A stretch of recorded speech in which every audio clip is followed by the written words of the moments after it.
Bihar ఫలితాలతోనైనా BJP ప్రజల పక్షాన నిలబడాలని ఆశిస్తున్నామన్నారు ఎంపీ కవిత.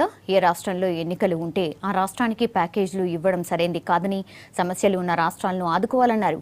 రాజకీయ లబ్ధి కోసమే ఆంధ్రాకు నిధులు ఇస్తూ తెలంగాణలో సమస్యలు పట్టించుకోవడం లేదని విమర్శించారు. విభజన అంశాలతో పాటు హైకోర్టు ఏర్పాటు లాంటి సమస్యలను కేంద్రం పక్కన పెడుతోందని ఆరోపించారు కవిత.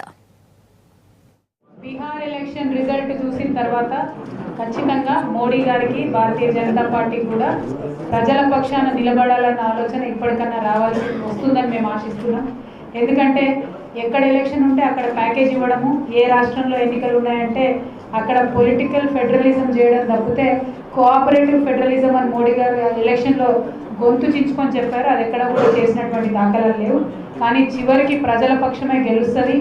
ఎంత మనము అధికారాన్ని ఉపయోగించి, డబ్బులను ఉపయోగించి ఎలక్షన్ మేనేజ్మెంట్ చేస్తే కుదరదు అన్నటువంటి విషయం బీహార్ ఎన్నికలతోని ప్రత్యక్షంగా నిరూపితమైంది. మరీ ముఖ్యంగా తెలంగాణ లాంటి రాష్ట్రాల్లో నిజంగా ఏదైతే కరువు జిల్లాలు ఉన్నాయో, మనకు రావాల్సినటువంటి సహాయం ఉందో, అదేవిధంగా మన దగ్గర ఎప్పటి నుండో పెండింగ్ ఉన్న హైకోర్టు లాంటి ఇష్యూస్ ఉన్నాయి, విభజనకు సంబంధించినటువంటి ఇష్యూస్ ఉన్నాయి. ఇవేవి పట్టించుకోకుండా కేవలం పొలిటికల్ అలయన్స్ కాబట్టి ఆంధ్రాకు పనులు చేసి పెడుతూ మన పనుల్ని వెనక పెడతా ఉన్నారు. మరి ఇటువంటి పనులు చేసినా కొద్దీ ప్రజల మనసుల్లో మోడీ గారు, బీజేపీ దూరం అయిపోతుంది.